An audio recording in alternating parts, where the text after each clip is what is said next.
Hi, I'm Liu. Today, I would like to talk about the In-ovo nutrient administration and apical owl enteroid model in chicken. We know intestinal development involves differentiation, proliferation, and functional maturation. In neonatal stage, the nutrient is crucial for the intestinal development, because we believe in that period the stem cell is more trainable and can be destined the phenotype to their later life. To become more mature intestine or like say the functional epitheliums, the stem cells must to be differentiated into a different type of epitheliums.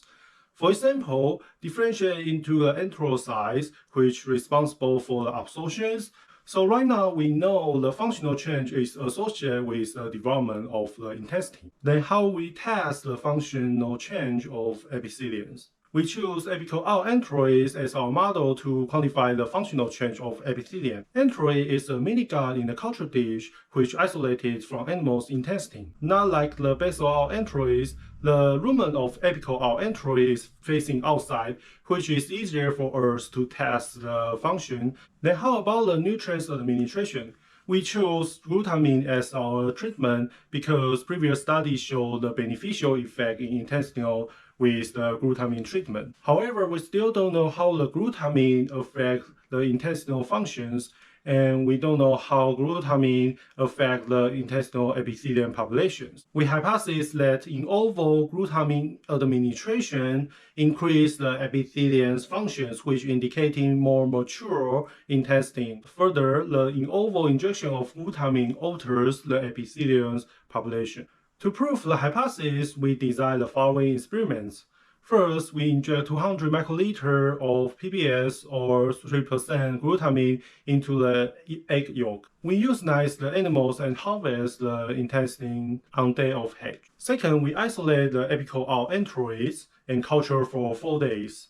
After 4 days, we perform multiple functional assays in the apical owl enteroids. And then we use ileum samples to test the epithelium population change. Finally, we use the messenger RNA expression to indicate the difference between tissue and enteroid samples. With our results, we found that the intestine length significantly increased in In-ovo glutamine treatment group, which indicating more mature intestine. Next, we quantify the intestinal morphology and epithelium's populations. So we found the glutamine treatment significantly increased the villus height and decreased the cryptid, which also indicating more development intestine. For the epithelium population, penny cells significant decrease, which might indicating the decreasing of supporting to stem cells reflect to the decreasing of the cryptid. Enteroendocrine cells and goblet cells significant increase, which might indicating the more mature intestinal functions. We use apical owl enteroid to test the intestinal functions.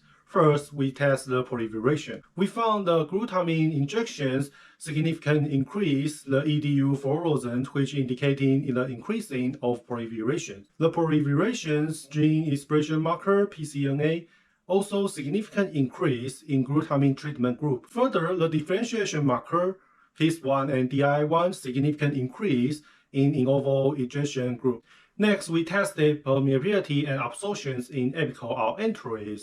Our data show the significant decrease in FITC-dextran FD4 leak in enteroid, which suggesting the In-ovo glutamine injection groups has higher barrier function. Moreover, glutamine injection significantly increase the absorption of glucose and the nutrient transporters messenger RNA expression.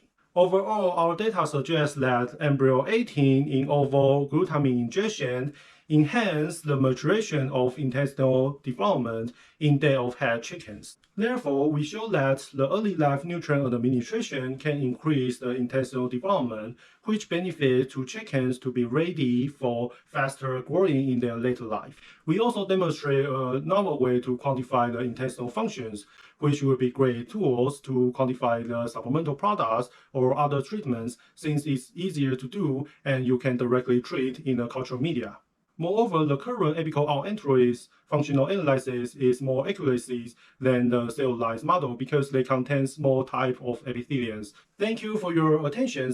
Meet me on November 16th for more details and questions, and looking forward to seeing you in the symposium. Bye.